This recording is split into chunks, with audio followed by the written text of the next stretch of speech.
Assalamualaikum warahmatullahi wabarakatuh dan selamat pagi. Alhamdulillah bertemu lagi kita kali ini bersama Cikgu Sharifah Aziah untuk slot terakhir Sains Sekolah Rendah bagi program tuition online Perlis Mengaji fasa ketiga. Okey, so topik hari ini kita akan memfokuskan topik Sains tahun 6 iaitu topik yang terakhir untuk sukatan kita iaitu mesin dan teknologi lestari. Jadi, cikgu harap kamu dah bersedia dengan buku teks kamu untuk rujukan ataupun apa-apa saja buku yang kamu ada. Dan kita lihat sepintas lalu konten ataupun kandungan pembelajaran yang perlu kamu kuasai untuk topik mesin ini ya. Okey, pertama kita akan melihat macam biasa, pertama adalah maksud mesin dan juga maksud mesin kompleks. Seterusnya kita akan membincangkan jenis-jenis mesin ringkas dan bagaimana cara untuk mengenal setiap jenis mesin ringkas tersebut serta contoh-contoh alatan. Seterusnya, mesin dalam mesin. Apa benda tu? Okey, kemudian kita akan melihat tentang mesin lestari, apakah yang dimaksudkan dengan mesin lestari serta kepentingan penciptaan mesin lestari dalam kehidupan kita. Dan akhir sekali untuk pengukuhan, kita akan menjawab soalan kuis dalam kuisis. Jadi harap bersedia ya. Okey. So, persoalan untuk topik ini, yang pertama, apakah maksud mesin? Apakah beza antara mesin ringkas dan mesin kompleks? Apakah jenis-jenis mesin ringkas? Bagaimana kita mengenal mesin-mesin ringkas tersebut? Okey, jadi ini adalah lirik penuh untuk lagu Mesin yang mana cikgu ambil daripada melodi asalnya, lagu yang digemari ramai iaitu lagu Hutang daripada kumpulan Floor 88. Okey, di sini ada kandungan tentang mesin serta teknologi mesin lestari. Baik, macam biasa kita akan dengarkan lagu, kita akan tonton video lirik, kamu boleh nyanyi bersama-sama. Okey, dan cuba kenal pasti isi-isi penting di dalam lagu tersebut.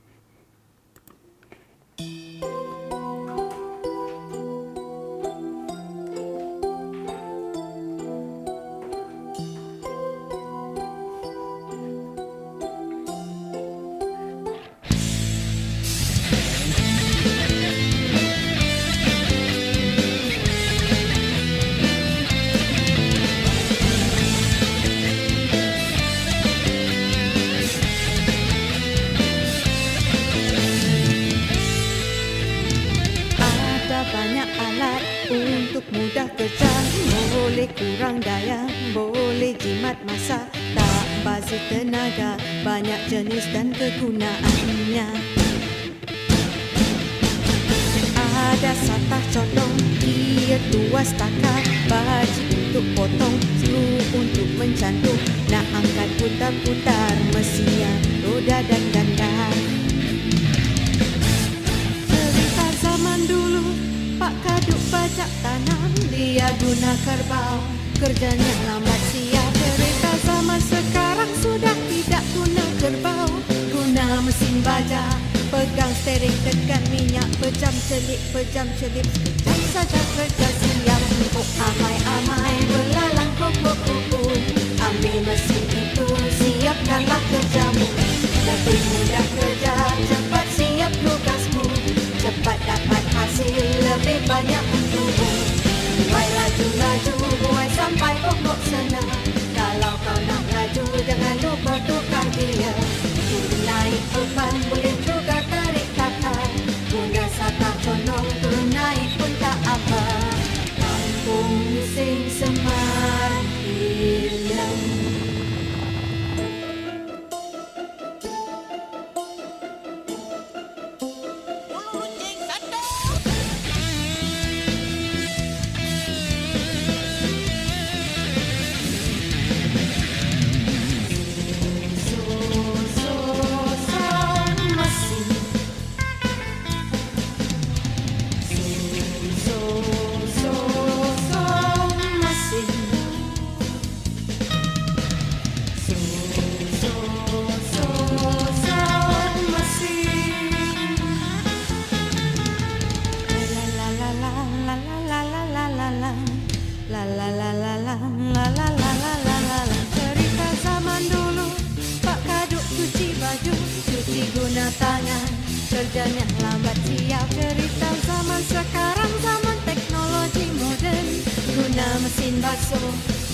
baju tekan suis, pejam celik, sekejap saja kerja siap. Oh amai-amai belalang kupu-kupu, ambil mesin itu, siapkanlah kerjamu. Lebih mudah kerja, cepat siap tugasmu, cepat dapat hasil, lebih banyak untungmu. Oh amai-amai belalang kupu-kupu, ambil mesin itu, siapkanlah kerjamu. Lebih mudah kerja, cepat siap tugasmu, cepat dapat hasil, lebih banyak untungmu. Kampung Bising Sembilan.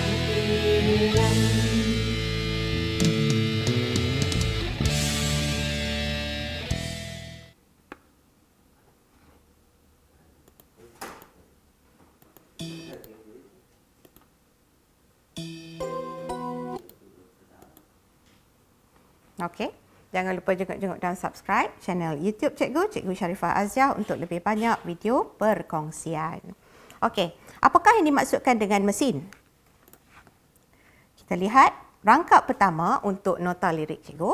Okey, macam biasa rangkap pertama dia mesti akan ada nota tentang maksud Okey. Ada banyak alat untuk mudah kerja, boleh kurang daya, boleh jimat masa, tak bazir tenaga, banyak jenis dan kegunaannya. So, apa maksud mesin? Alat. Okey, alat untuk memudahkan kerja. Dan apakah yang dimaksudkan dengan mudah kerja ni? Okey, mudah kerja maksudnya kita menggunakan daya yang kurang ataupun tenaga yang kurang. Maksudnya kita buat kerja tu kita tak letih, tak penat. Okey, kerja itu boleh disiapkan dengan cepat, iaitu menjimatkan masa dan tak bazirkan tenaga kita. Okey, so ini adalah maksud mudah. Okey, cepat, jimat tenaga, kurang daya serta menjimatkan masa. Okey, so mesin ni dia terbahagi kepada dua. Okey, yang pertama mesin ringkas dan yang kedua mesin kompleks. So kita kena pandai bezakan yang mana satu mesin ringkas dan yang mana satu mesin kompleks. Jadi kita akan mula membincangkan tentang jenis-jenis mesin ringkas terlebih dahulu. Penting untuk kita mengenal ciri-ciri mesin ringkas dan kegunaannya. Okey. Kalau kamu lihat di rangkap yang kedua, cikgu dah kumpulkan ke semua jenis mesin ringkas. Ada satah condong, gia tuas takal, baji untuk potong, skru untuk mencantum, nak angkat putar-putar mesinnya, roda dan gandar. Dalam gambar, dalam perkataan yang berbeza warna. Pertama, satah condong. Kedua, gia. Ketiga, tuas. Keempat, takal. Kelima, baji. Keenam, skru. Dan yang ketujuh, roda dan ganda. So kita ada 7 jenis mesin ringkas yang perlu kita tahu. Jadi kamu boleh rujuk buku teks kamu, muka surat 191 sehingga 195 untuk membaca dan memahami lebih tentang jenis-jenis mesin ringkas. Kita di sini akan membincangkan 7 jenis mesin ringkas itu di mana cikgu dah susun. Kita akan bincang yang mudah-mudah dulu dan kemudiannya barulah yang agak complicated sedikit ataupun yang mengelirukan sedikit. Okey, jadi cikgu harap kamu bersedia ya. Okey, kita lihat di sini. Okey, di dua bahagian ini cikgu ceritakan tentang mesin ringkas. Cara nak kenal dia dengan kegunaan dia ya. So, bagaimanakah mengenal mesin ringkas dan apakah kegunaannya? Apakah contoh alatan yang mengandungi mesin-mesin ringkas tersebut? Okey, kita lihat yang pertama iaitu satah condong. Satah condong. Condong. Macam mana kita nak kenal alat itu ada satah condong? Kalau dah condong, maksudnya sengit kan? Okey, jadi apa-apa saja alatan yang condong ataupun sengit, maknanya dia adalah satah condong. Dan kegunaannya biasanya untuk menurunkan atau menaikkan beban. Sama ada daripada tempat yang lebih rendah ke tempat yang lebih tinggi ataupun tempat yang lebih tinggi ke tempat yang lebih rendah. Itu kegunaan satah condong. Kita boleh lihat contoh di sini, tangga dan tangga bergerak. Okey, bayangkan kalau kita nak naik ke tingkat 5 ke tingkat 10, okey, tanpa tangga. Okey, ataupun tangga bergerak. Nak ke tingkat 3 sekalipun kan. Okey, takkan kita nak panjat, kita bukan Spiderman lah nak panjat dinding macam tu. Okey, nak turun pula daripada tingkat 3 ke bawah, takkan nak terjun. Tak boleh macam tu. Jadi dengan adanya tangga, iaitu satah condong, okey, ia adalah alat yang membantu kita membuat kerja, okey, sama ada kita sendiri nak naik atau turun ataupun mengangkat barang. Okey, selain tu, landasan turun naik OKU ataupun orang kelainan upaya, kita boleh lihat di sini, okey, orang yang menaiki kerusi roda. Dia tak boleh nak naik tangga biasa yang kita duk naik tu. Okey, jadi dia perlukan satu pelantar, okey, untuk memudahkan dia naik dan turun. Okey, faham ya yang ni? Dan satu lagi contoh ialah landasan turun naik barang. Kita nak angkat sesuatu barangan ke satu tempat yang lebih tinggi. Contohnya nak naik, nak angkat barang atau nak turunkan barang daripada lori. Jadi dengan adanya satu satah condong landasan, okey, kita letakkan satu papan, okey, jadi kerja kita lebih mudah di situ. Okey. Jalan raya bertingkat atau tempat letak kereta bertingkat juga merupakan satu lagi contoh bagi satah condong. Okey, jalan raya bertingkat ni contohnya macam kalau kamu dah pernah pergi Genting Highland ataupun melalui lebuh raya Timur Barat kan, kena naik bukit tu, kita nampak dia kena naik bukit corner-corner macam tu, itu adalah jalan raya bertingkat. Okey, tempat letak kereta bertingkat biasanya dekat mall, shopping complex. Okey, bila kita tengok parking dekat bawah dah penuh, jadi kita akan naik ke tingkat atas. So berpusing-pusing kita. Kalau dia tak berpusing-pusing pun kita nampak dia straight macam tu untuk naik ke atas ataupun turun ke bawah, maknanya itu adalah satah condong. Okey, kita faham tentang satah condong, benda tu sengit ataupun condong. Okey, mesin ringkas yang kedua ialah baji. Baji. Bagaimana kita nak kenal baji? Pada pertama, ciri dia baji mesti tajam. Okey, tajam. So apa kegunaan benda yang tajam ni? Biasanya untuk memotong ataupun memisahkan dua objek ataupun kita cucuk, kita tembuskan sesuatu. Okey, sebab dia tajam kan. Alright. So di sini untuk lirik ada fungsi baji di sini, iaitu baji untuk potong ataupun memotong. Jadi contoh di sini apa biasa kita gunakan untuk memotong ialah pisau, nak potong sayur, nak potong ikan, nak potong buah-buahan dan macam-macam lagi. So benda tu perlu tajam. Begitu juga dengan gunting. Kena tajam baru boleh kita gunting kain, gunting kertas. Okey, ini adalah contoh baji. Jarum. Jarum pun adalah mesin. Okey, di mana kita menggunakan jarum untuk menjahit. Tapi kalau tanpa jarum, bolehkah kita nak masukkan benang di celah-celah kain? Takkan kita nak masukkan guna jari kita macam tu? Tak boleh kan? Okey, maknanya jarum itu adalah satu mesin ringkas. Okey, begitu juga dengan paku untuk kita tebuk papan. Dia perlu tajam. Mesin pemotong rumput adalah salah satu alatan yang mengandungi baji. Nak potong rumput, kena tajam. Begitu juga dengan pahat. Mungkin ada yang tak biasa dengan pahat. Pahat ni kegunaannya untuk mengukir di atas permukaan kayu ataupun meratakan permukaan kayu. Yang tu dia ukir perkataan. Okay. Faham tentang baji. Senang kan? Okey, yang ketiga ialah skru. Skru ni semua orang tahu. Nampak saja gambar yang macam ni, okey. Maknanya dia skru. Tapi apa benda tu? Itu adalah satah condong berlingkar. Dan satah condong berlingkar ini kita panggil sebagai bebenang. Kamu kena ingat perkataan ini dan cikgu rasa memang kamu dah biasa dengan perkataan bebenang ni. Ini adalah merupakan istilah yang kamu dah pernah belajar untuk subjek RBT. Tapi ada 1 tahun dalam soalan UPSR. Kalau tak silap cikgu dalam tahun 2015. Kalau tak silap. Bila murid lupa perkataan bebenang ni, dia dah hilang banyak markah dalam satu eksperimen. Untuk kertas 2 dia ada satu soalan yang mengandungi pecahan-pecahan kan. Okey, katakan dalam 10 markah, setiap soalan tu perlu disebutkan perkataan berbenang. So bila dia lupa perkataan berbenang, dia gunakan perkataan lain yang tidak ada kaitan ataupun lari maksud, okey, maka dia akan kehilangan markah. Jadi mengingat istilah-istilah ini sangat penting. So apakah kegunaan skru? Mencantum, menyatukan atau mengetatkan atau menggabungkan dua komponen. Ini kegunaan skru. So dalam lirik, skru untuk mencantum. Okay. So kita boleh lihat contoh di sini. Dia nak gabungkan atau dia nak cantumkan dua bahagian kayu. Okay. Yang ni pula nak menggabungkan komponen-komponen besi. Guna skru. Okey, ini pun sama.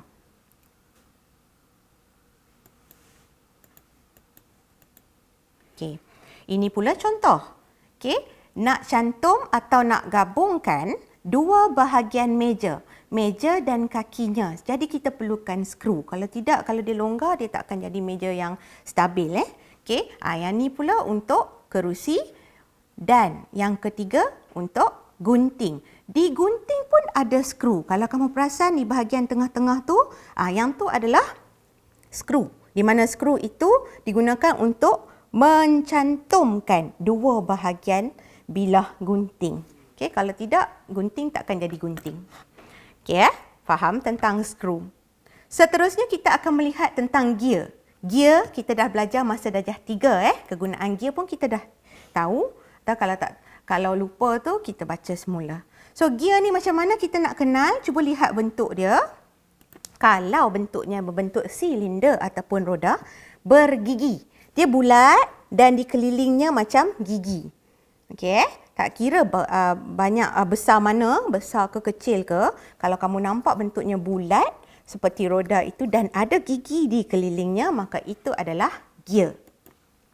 Dan apakah kegunaan gear? Okey, ubah kelajuan, ubah arah pergerakan sama ada nak ke depan ataupun nak ke belakang. Okey, membolehkan objek bergerak di mana dia akan mengawal pergerakan sesuatu objek. Okey. Okey. Lirik. Buai laju-laju, buai sampai pokok sana. Kalau kau nak laju, jangan lupa tukar gear. Okey, cikgu suka nyanyi lagu ni. Happy je. Okey, kalau nak laju, jangan lupa tukar gear. Baik. Masuk gear 1, naik ke gear 2, naik sampai gear paling tinggi, gear 4, gear 5 macam tu. So, apa contoh alatan yang mempunyai gear? Baik, nak bergerak mana tu? Okey, jam tangan. Ataupun apa-apa juga jenis jam, jam dinding ke apa-apa jam lah. Okey, dalam jam tu ada gear sebenarnya. Apa kegunaan gear di dalam jam? Kita perhatikan ini. Ini dalaman dia. Okey, kalau kamu perasan, nampak tak gear kat situ? Nampak tak satu roda bergigi yang sedang bergerak? Okey. Alright. Yang laju tu adalah jarum saat. Okey. Yang tepi dia tu yang perlahan sikit tu itu adalah jarum minit. Dia akan bergerak setiap 1 minit. Manakala yang satu lagi adalah jarum jam. So setiap jam bila cukup 1 jam dia akan bergerak. So kegunaan gear di dalam jam tangan ni adalah untuk mengawal pergerakan jarum jam. Okey. Seterusnya basikal. Okey, basikal kita ada 2 jenis. Satu basikal yang tak ada gear yang kita tak boleh nak ubah kelajuan gear 1, gear 2 tu kan. Okey, yang ni basikal biasa. Di mana gear pada basikal biasa? Okey, kita lihat di sini kita ada 2 gear, kecil dan besar yang disambung dengan rantai basikal. So bila kita kayuh tu, dia akan bergerak. So dia akan membolehkan basikal itu bergerak. Okey. Selain tu, gear pun ada kan untuk basikal yang kita boleh ubah kelajuan dia tu. Okey. Dan cuba kita lihat perbezaan antara gear A dengan gear B dari segi arah putaran dia. Yang ni selalu orang keliru. Okey. Yang A, tengok arah putaran dia. Kalau dia jauh-jauh, dia akan berputar mengikut arah yang sama. Bayangkan kalau basikal kita kayuh tiba-tiba macam ni, dia akan jadi macam mana? Tak boleh nak bergerak lah kan? Okey, sebab dia berlawanan. Tapi kalau dekat basikal, okey, jauh-jauh, so dia akan bergerak arah yang sama. Manakala yang B pula, dia duduk dekat-dekat. So bila duduk dekat-dekat, dia akan bersentuhan, dia akan menolak antara satu sama lain. Jadi arah pergerakan dia adalah berlawanan. Okey, yang mana yang bersentuhan tu dia akan berlawanan. Faham Okey. Apakah contoh alatan yang mempunyai gear? Caranya mudah saja Kalau kamu tengok alatan tu, dia boleh kita boleh laraskan dia punya kelajuan. Kita boleh tukar kelajuan dia. Sama ada nak kelajuan yang perlahan ataupun laju. Okey, sebagai contoh mesin pengisar. Okey, kalau kita pernah tengok mesin pengisar, okey, kita nak kisar dia perlahan saja, kita tekan 1. Okey, kalau kita nak dia laju, kita tekan 2 ataupun 3. So maksudnya mesin pengisar itu mempunyai gear. Okey, selain tu contoh kipas. Tak kisah kipas meja atau kipas siling atau kipas dinding. Okey, mana-mana kipas. Semuanya kita boleh laraskan dia punya kelajuan. Kalau panas kita akan ambil kelajuan yang tinggi. Kalau kita sejuk kita akan kurangkan kelajuannya dengan melaraskan gear itu. Okey. Kenderaan pun sama juga. Semua jenis kenderaan yang bergerak yang boleh kita ubah kelajuan dia. Tak kiralah kereta, van, lori, motosikal, kapal terbang, helikopter, semuanya mempunyai gear. Okey. Alright. So faham gear. Okey, sekarang lihat pula takal. Mesin ringkas yang kelima, takal. Tolong fahamkan betul-betul supaya kita tidak terkeliru dengan roda dan ganda. Okey, roda dan ganda dia lain sikit. Okey, so fahamkan dulu bagaimana cara untuk kita mengendalikan takal ni. So, lihat gambar. Okey, takal ni macam mana kita nak kenal? Dia ada roda beralur. Apakah maksud roda beralur? Cuba lihat gambar di sini yang cikgu letak anak panah ni. Roda beralur maksudnya dia roda, di tengah-tengahnya ada satu ruang ataupun alur untuk dia letakkan tali ataupun apa-apa saja yang kabel ke apa-apa sajalah yang boleh letak kat situ dan kita akan tarik dia. Okey? Jadi takal ini berfungsi dengan cara kita menarik mesin tersebut. Kegunaannya untuk mengangkat objek atau menurunkan objek dengan cara menarik. Sebab tu kena ada tali. Okey nampak aja roda beralur ada tali, maka itu adalah takal dan kita perlu tarik dia. Okey, faham Kita lihat pula contoh. Okey, ini nota dia. Okey. Turun naik beban boleh juga tarik takal. Di situ. Okey nak turunkan ataupun nak naikkan beban, kita boleh gunakan takal dengan cara menarik takal tersebut. Ini adalah contoh visual orang mengangkat beban 200 kg, bukannya ringan. Tinggi pula tu 4 meter.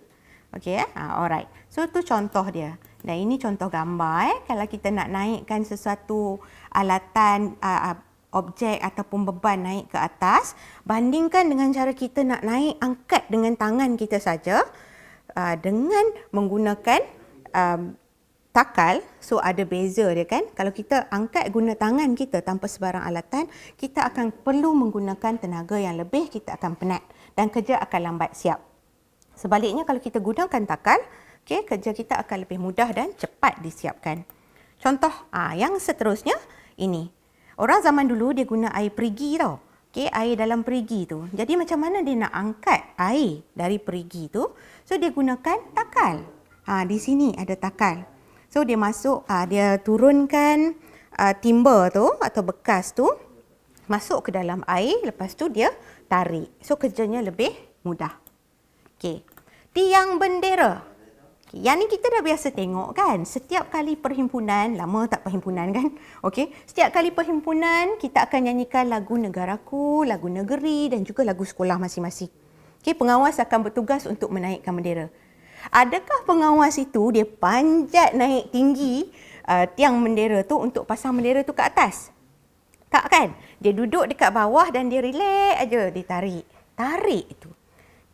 Dia menarik naik bendera itu sehingga ke paling tinggi dekat hujung tu. Okey, so itu adalah takal. Tak perlulah dia nak panjat-panjat naik tinggi. Okey, so di manakah takal? Dekat ujung ni kamu boleh nampak takal. Dengan kat bawah dekat tempat kita duk tarik-tarik ataupun kita duk ikat-ikat dia punya tali tu. Okey, so ini adalah contoh untuk takal, tiang bendera. Okey, crane. Kamu lihat gambar itu? Okey, kegunaan crane adalah untuk mengangkat barang-barang yang berat, mengangkat dan menurunkan barang, naik turun, naik turun, naik turun. Okey, bayangkan barang yang berat macam kontainer. Takkan kita nak angkat menggunakan tenaga kita sepenuhnya? Kerja memang lambat siam, belum tentu boleh angkat pun, kan? Okey, bayangkan pula ada kereta yang aksiden terjatuh dalam parit, terjatuh dalam gaung. Bagaimana nak angkat kereta-kereta tersebut? Takkan kita nak angkat dengan tangan kita? Okey, alright. Kita bukannya Spiderman ataupun Superman. Okey, alright.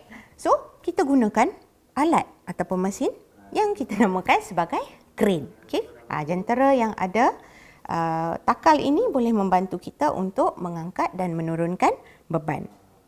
Selain tu, lori penunda, okey, yang duk tarik kereta tu kan, yang aksiden ke rosak ke pun ada takal. Okey, contoh seterusnya, lift. Biasanya kita naik masuk lift, kita tekan je nak pergi ke tingkat 30. Okey, naik terus sampai. Kan? Lepas tu nak turun balik. Okey, tekan switch terus bawah. Okey, tekan button tu kan. Okey, sebenarnya apakah yang mengawal pergerakan lift tersebut? Cuba lihat gambar.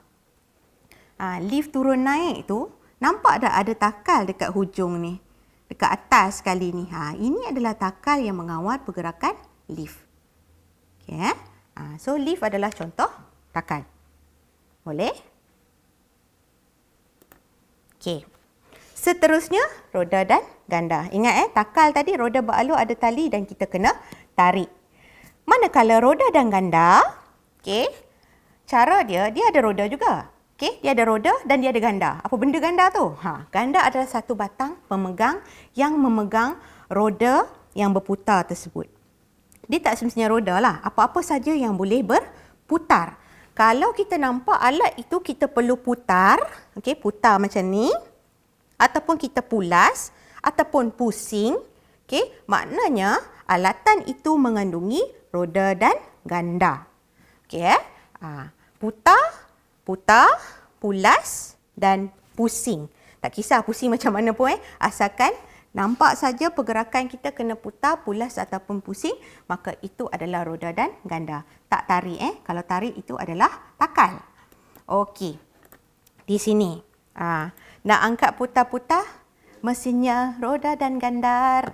Okey Nak angkat putar-putar, mesinnya roda dan ganda. So kegunaannya pertama untuk menggerakkan objek dari satu tempat ke tempat yang lain. Okey. Dan yang kedua untuk membuka objek ataupun alatan. So kita tengok contoh menggerakkan objek. Contoh pedal basikal. Nak gerakkan basikal kita kena kayuh. Kan? Okey. So di manakah roda dan ganda pada pedal basikal tu?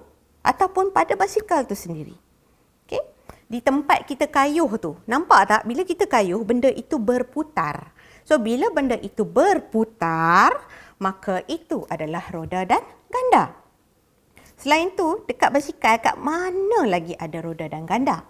Kalau kamu perasan. Berputar tu. Apa lagi yang berputar? Okey, roda Okey, tayar dia. Tayar dia pun adalah roda dan ganda. Okey, contoh yang kedua, steering. Steering kereta. Kita nak corner ke kanan, kita nak corner ke kiri. Okey, kita perlukan steering tu. Dan kita perlu putarkan steering tu. Jadi bila kita putarkan steering itu, maknanya steering itu mempunyai roda dan ganda. Okey, mesin pengadun. Mixer.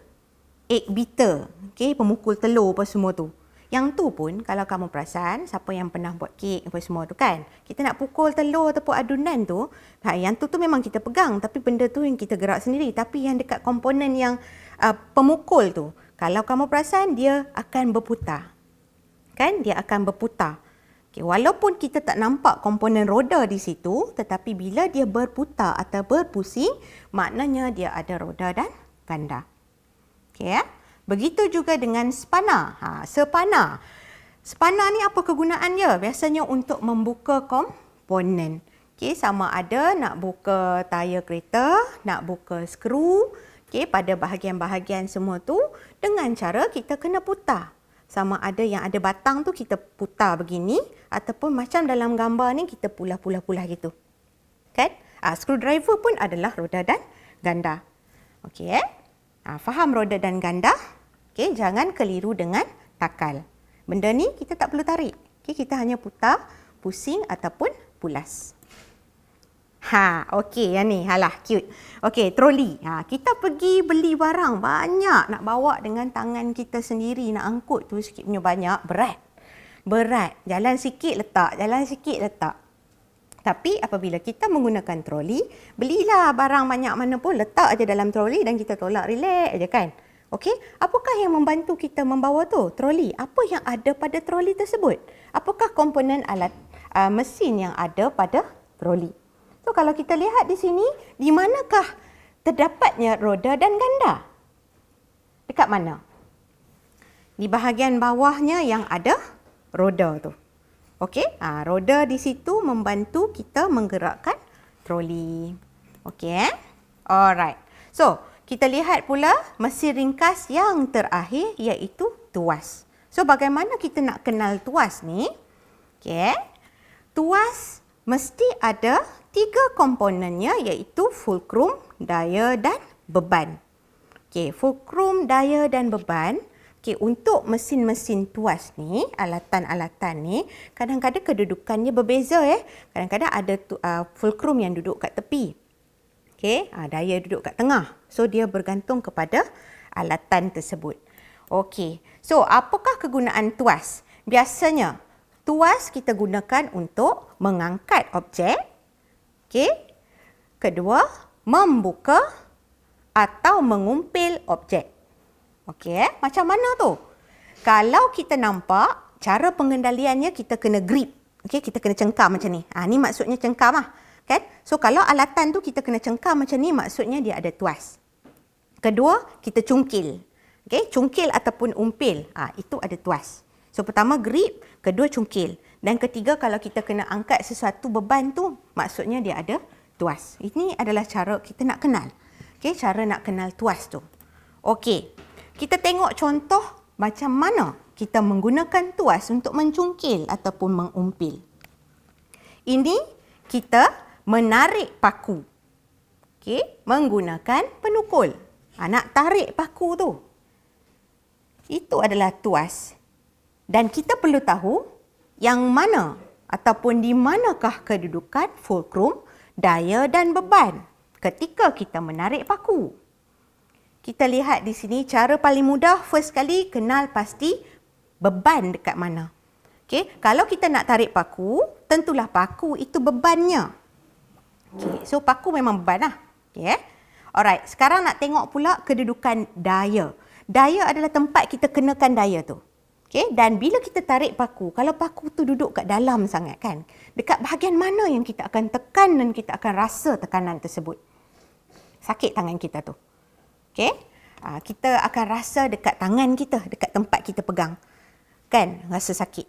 Okey, so itu adalah kedudukan daya. Manakala, di mana pula fulcrum? Okey, kedudukan fulcrum di mana? Fulcrum digunakan untuk menyokong beban. Ini fungsi fulcrum. Menyokong beban. So, bila menyokong beban, tengok situ. Okey.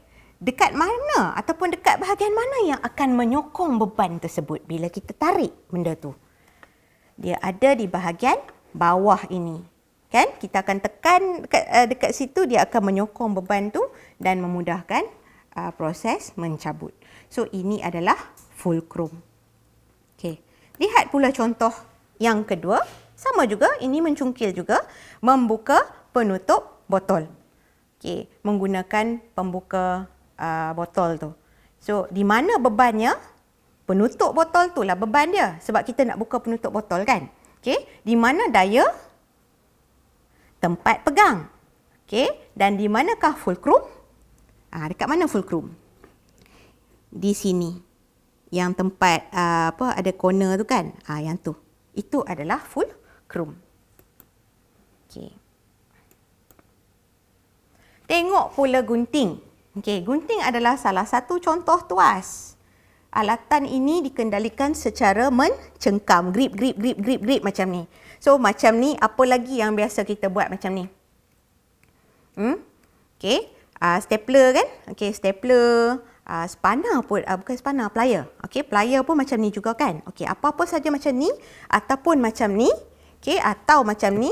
So, itu semua ada komponen tuas. So, di manakah kedudukan fulcrum, daya dan beban pada gunting? Mari kita tengok. Ini contoh menggunting kertas. Kita gunting kertas, maksudnya kertas adalah beban. Kena pasti beban dulu. Okey. Kalau katakan kertas ataupun kain itu tebal kan? Okey, tentu kita perlu tekan kan? So, di bahagian mana yang kita akan rasa tekanan ataupun sakit tangan kita? Okey, adakah di bahagian tengah ini, dekat tempat skru dia tu? Ataupun dekat bahagian kita masukkan jari kita? Okey, so di situ akan jadi daya, kedudukan daya. Daya. Okey, kat situlah sakit tangan kita tu, kita akan tekan lebih kuat. So, itu adalah kedudukan daya pada gunting. Dan di manakah kedudukan fulcrum untuk menyokong? Tentulah di tengah. Okay. Okey, yang ni pun sama juga, penyepit ais ataupun penyepit kuih. Di sini grip juga, cengkam. Okey, dan bila kita kepit ais, tentulah ais itu akan jadi dia punya beban. Okey, dan di bahagian mana yang kita pegang dan kita tekan kuat? Dekat bahagian jari dia ni kan. Dekat sini adalah daya. Dan di mana pula kedudukan fulcrum dia? Fulcrum dekat mana? Kat tengah ni ke? Ataupun dekat hujung? Okey, untuk penyepit ais ataupun kuih, kedudukan fulcrum di hujung sekali. Okey, tangan kita yang kat sini tu menyokong. Okey, alright. Seterusnya, apabila kita menggunakan alatan itu untuk mengangkat sesuatu. Okey, contoh jongkan-jongkit. Angkatlah juga tu. Mungkin nak main tu nak kena angkat. Kalau kita main dengan kawan kita yang lebih berat daripada kita, so kita perlu tekan lebih kan? Okey, kalau dia ringan senang aja. Dia pula yang perlu tekan lebih. Okey. So, kedudukan fulcrum, daya dan beban untuk jongkan-jongkit ataupun apa-apa saja alatan yang bentuk dia macam ni. Di manakah kedudukan bebannya? Yang kita nak angkat itu akan jadi beban. So, di mana dayanya? Dekat tempat kita tekan. Okey, dan fulcrumnya di mana? Ini. Ini adalah simbol untuk fulcrum. Okey. Okay. Alright, kita lihat contoh tuas lagi. Pertama, kereta sorong. Kedua, troli. Dua-duanya sama untuk mengangkat beban. Okey, so di manakah kedudukan fulcrum, daya dan beban di sini? Contoh, kereta sorong, angkat tanah. Jadi, tanah akan jadi beban. Dan bila kita angkat tanah menggunakan kereta sorong tu, bahagian mana yang akan rasa, aduh beratnya, sakit, nak kena kuat ni. Okey, bahagian mana? Adakah di bahagian tayar? Ataupun di bahagian tangan yang memegang? Okey, so di bahagian tangan yang memegang itu adalah kedudukan daya. Dan bila kita menyorong kereta sorong tersebut, bahagian manakah yang akan menyokong beban itu? Okey, so kedudukannya di tayar itu, iaitu itulah fulcrumnya. Okey, so bagaimanakah kita mengangkat beban dengan cara yang paling mudah menggunakan paling kurang daya? Kita tahu fungsi fulcrum adalah untuk menyokong beban. Fulcrum untuk menyokong beban. So macam kita juga, bila kita nak menyokong kawan kita yang sedih, adakah kita akan mendekati kawan kita ataupun kita jauhkan diri daripada dia? Nak menyokong, kita perlu dekat dengan dia. Okey, jadi sama juga dengan sini. Untuk memudahkan kerja kita, supaya kita tak guna banyak tenaga, kita perlu mendekatkan fulcrum dengan beban. Makin dekat, makin mudah. Okey, bila dia jadi dekat macam tu, so kerja kita akan mudah. Jadi apakah caranya? Dekatkan fulcrum dengan beban. Okey, macam ni. So ingat nak angkat barang, fulcrum kena dekat dengan beban, baru senang kerja kita. Okey, seterusnya, maksud mesin kompleks. Tadi kita dah bincangkan mesin ringkas. So sekarang ni apa maksud mesin kompleks? Okey, dalam buku teks muka surat 197 ada petikan tentang mesin kompleks. So cikgu letak di sini, maksud mesin kompleks ialah alat juga yang mengandungi gabungan lebih daripada 2 mesin ringkas. Kebanyakan alat dekat dalam sekeliling kita ni yang kita guna kebanyakannya adalah mesin kompleks sebab kita perlu buat kerja tu dengan lebih mudah kan. Jadi dia mengandungi lebih daripada 1 mesin ringkas. Kalau kamu nampak alatan tu ada 2 mesin ringkas atau lebih, maknanya itu adalah mesin kompleks. Tengok gunting, nampak simple je gunting ni. Tapi gunting adalah mesin kompleks. So cuba fikirkan. Di sini pentingnya kita mengenal ciri-ciri mesin ringkas macam yang tadi yang kita dah bincangkan tadi. So apa kegunaan gunting? Untuk memotong kan? Nak potong mesti tajam. So kalau tajam dia mesti ada baji. Okey. Dan yang tadi pun kita dah bincang, dia ada beban, fulcrum dan daya. Maknanya dia ada tuas. Dan akhir sekali kita jangan lupa di tengah-tengah ini ada komponen skru untuk mencantumkan 2 bahagian bilah gunting. Jadi ini adalah contoh mesin kompleks. Okay, kita lihat contoh yang kedua, kereta sorong tadi. Cikgu tak boleh nak bincang banyak sebab masa tak cukup. Okey, so mesin kompleks kereta sorong. Di manakah komponen mesin-mesin ringkasnya? Tadi kita bincang kereta sorong ada tuas sebab dia kegunaannya untuk mengangkat beban. So, untuk yang ni bebannya dekat sini Okey, yang diangkat tu. Okey, so dia tahulah dia ada tuas. Jadi selain daripada tuas, apa lagi yang ada pada kereta sorong? Skru memang ada. Sebab skru ni dia memang ada pada hampir semua alatan sebab kegunaannya untuk mencantumkan komponen-komponen kan. Okey, ada satu lagi. Apakah dia? Cuba perhatikan betul-betul. Apakah yang ada yang memudahkan kita menyurung kereta sorong tersebut? Kita nampak ada tayar di bawah ini, ada roda di bawah ini. Maksudnya dia ada roda dan gandar.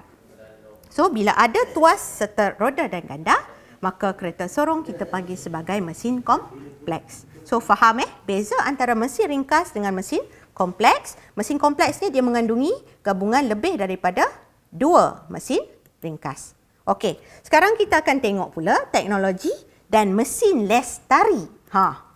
Okey, muka surat 201 ada penerangan tentang maksud mesin lestari. Pendeknya, mesin lestari ni mudah digunakan, selamat digunakan, dia tahan lama, dia tak mudah rosak. Okey, satu lagi, menguntungkan. Menguntungkan dari segi masa, iaitu kita boleh jimat masa, kerja kita boleh buat dengan cepat. Serta menguntungkan dari segi wang, di mana kita dapat hasilkan sesuatu barangan dalam masa yang singkat. Banyak barang dapat dihasilkan dalam satu masa yang singkat, so kita boleh jual, kita dapat duit. Okey, itu menguntungkan dari segi wang. Okey, dan mesra alam iaitu tidak mencemarkan alam sekitar. Okey, So di sini ada 3 nota tentang teknologi dan mesin lestari.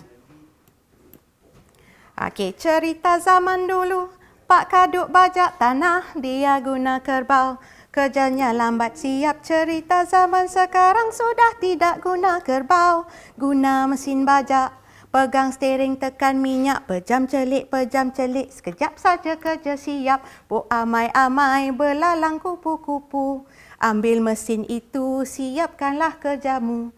Lebih mudah kerja, cepat siap tugasmu. Cepat dapat hasil, lebih banyak untungmu. Cerita zaman dulu, Pak Kaduk cuci baju, cuci guna tangan. Kerjanya lambat siap, cerita zaman sekarang, zaman teknologi moden. Guna mesin basuh, masuk baju, tekan suis, pejam celik. Sekejap saja kerja siap. Nak sambung lagi tu. Seronok nyanyi lagu ni. Okey, so sekarang ni kamu kena tahu, mengenal pasti yang manakah mesin lestari. So cari saja, senang aja ni. Cari yang moden, yang lebih mudah untuk kita kendalikan, yang kerjanya lebih cepat. Alright So antara A dengan B. Okey, membajak menggunakan kerbau A. Okey, bukan kerbau yang bajak tanah tu. Sebenarnya ada alatan yang dipasang untuk ditarik oleh kerbau. Okey, dan manakala B menggunakan mesin bajak ataupun traktor. So antara A dengan B, yang mana yang lebih mudah kerja, lebih cepat, kurang guna tenaga kita? Okey, jadi yang mana? A atau B? Mesin lestari. Of course, jawapan dia B. Okey, teruskan. Antara A dengan B. A, membasuh menggunakan mesin basuh. Tekan suis, tunggu je. Okey, buatlah apa-apa kerja lain. Dah siap. Okey, manakala B ni, tu bila nak siap ni? Gonyoh punya gonyoh. Okey, so antara dua-dua ni yang manakah mesin lestari? Of course A, Okey, jawapan dia adalah A. Sekarang kita tengok pula contoh ni. Antara A dengan B, yang manakah lestari? Ini adalah contoh membuka tin menggunakan dua jenis pembuka tin yang berbeza. So yang pertama tu, okey, benda tu tajam, dia ada baji kan? Okey, lepas tu kita kena cungkil dia. Maknanya dia adalah mesin kompleks. Dan jangan lupa ada skru untuk menyambung dua komponen. So kita kena cungkil-cungkil macam tu. Manakala B, kalau kita perasan, cara kendalikan dia adalah dengan cara memutar atau memusingkan bahagian itu. Maknanya dia dah ada lebih daripada dua mesin ringkas. Pertama, baji ada. Kedua, tuas, yes, okey. Dan yang ketiga, dia ada roda dan ganda. So antara A dengan B, yang manakah lebih lestari? Yang manakah memerlukan tenaga yang kurang dan lebih cepat siap? Mana? A ke B? Okey, so jawapan dia adalah B. Okey, cikgu bagi lagi satu pilihan. Okey, yang ni pun pembuka tin juga. Yang ni dia letak aja, dia tekan suis, tak payah nak pegang apa-apa. Alat tu dia berpusing sendiri. Dan tin pun dah buka penutup dia. Okey, so antara A, B dan C, yang manakah paling lestari? Cari yang paling moden, paling mudah, maka itulah yang paling lestari. Okey. Alright, kamu boleh lihat aktiviti buku teks kamu. Okey, muka surat 208 untuk tahun 6. Dia ada satu aktiviti membuat lastik. Okey, yang ni menggunakan kotak tisu, pensel, pembaris dengan getah, gelang getah serta ada penutup botol di sini.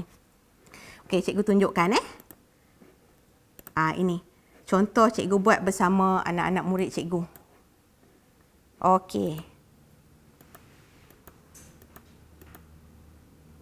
3. Kamu boleh buat kat rumah ni. Lastik. Dia ada banyak jenis lastik ni. Kan? Ni salah satu yang terdapat dalam buku teks. 3. Okey. 3.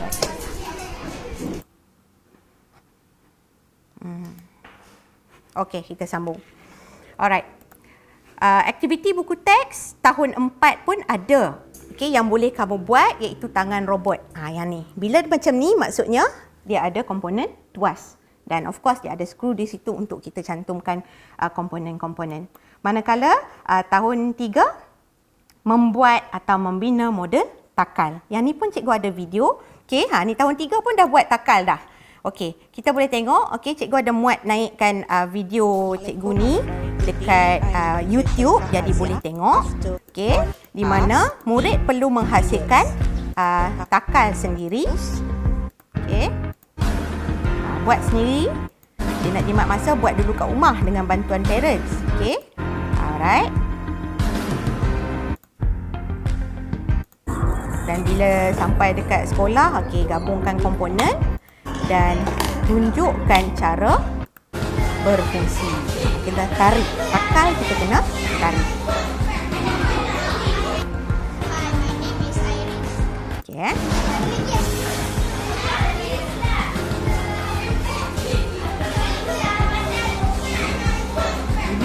Kerja murid tahun 3.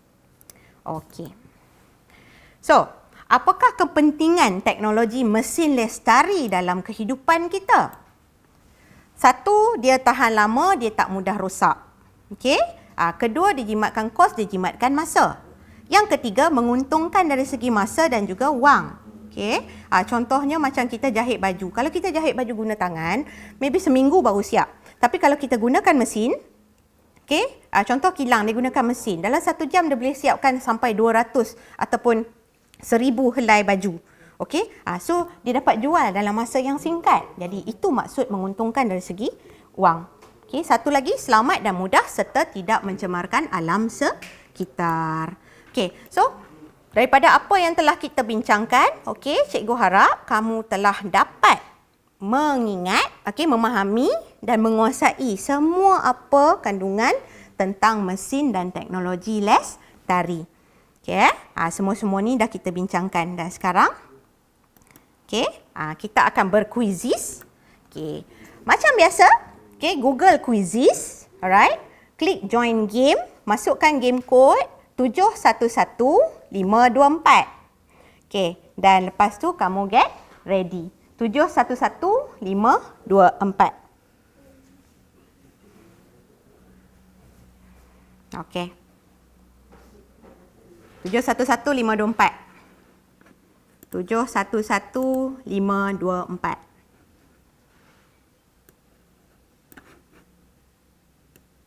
Okey, cikgu tunggu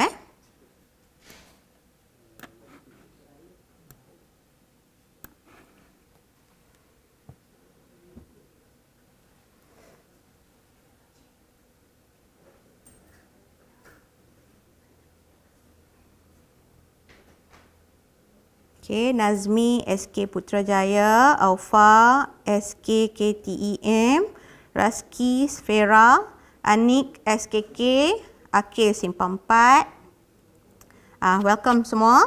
Faris Haziq Panggas, Akil Haras, Syaurah. Okey, kita ada 28 orang di awal pagi ni kan. Tak ada yang tidur lagi apa. Tapi tahniah pada siapa yang turut serta untuk kelas. Okay. Pembelajaran berterusan. Okay. Walaupun dah tak UPSR, walaupun UPSR dibatalkan, kita jangan lupa dia masih akan ada ujian penilaian. Okay. Yang mana kita tak tahu lagi macam mana. Kita kena tunggu KPM umum macam mana. Dan ilmu kita bukan setakat tahun 6 saja. Kita jangan lupa kita ada lagi ilmu. Lagi banyak ilmu yang perlu kita belajar, yang perlu kita dalami apabila kita masuk ke sekolah menengah nanti. So, jangan jadikan alasan tak ada UPSR, so tak kena belajar. Okay. Alright. Cikgu tunggu. 39. Slow sikit hari ni. Okay, kita tunggu. Alright. 40 cukup 41. Okay, 45 lah. Cikgu tunggu 45 dan kita akan mula anytime. So, just get ready. Okay. Okey, teruslah. Okey. Alright. Okey, dengan kiraan 1, 2 lambat cikgu nak tunggu 43. Okey. 1, 2, 3. Kita mula. 5, 4, 3, 2, 1.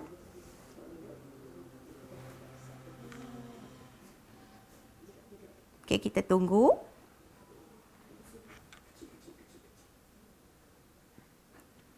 Untuk siapa yang nak lihat soalan.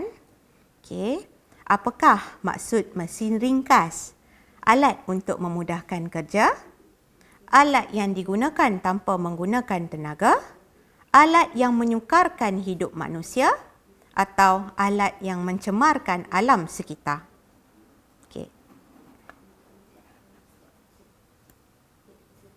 Soalan kedua, apakah nama mesin ringkas ini? Dia bagi gambar. Adakah ia gear, baji, takal atau tuas? Okey. Soalan tiga, apakah kegunaan mesin ringkas ini? Nampak mesin ringkas ni kita kena kenal dan kita kena tahu apakah fungsi dia. Memisahkan objek, mengangkat objek, mengubah kelajuan objek, mencantumkan dua bahagian objek. Okey, soalan 4. Apakah jenis mesin ringkas ini? Dia guna ni, tengah duk potong-potong ni. Gear, baji, tuas, takal. Soalan 5, yang manakah antara berikut merupakan kedudukan bagi fulcrum dalam sistem tuas di atas? So, lihat gambar di sini, dia ada labelkan A, B dengan C.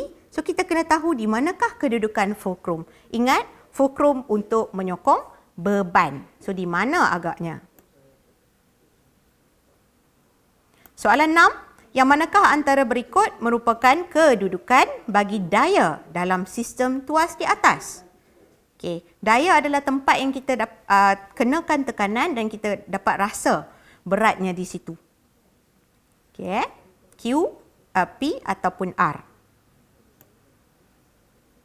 Soalan 7, jam tangan di atas mempunyai mesin ringkas yang terdiri daripada tuas dan roda dan ganda, takal dan baji, tuas dan satah condong atau roda dan ganda dan gear.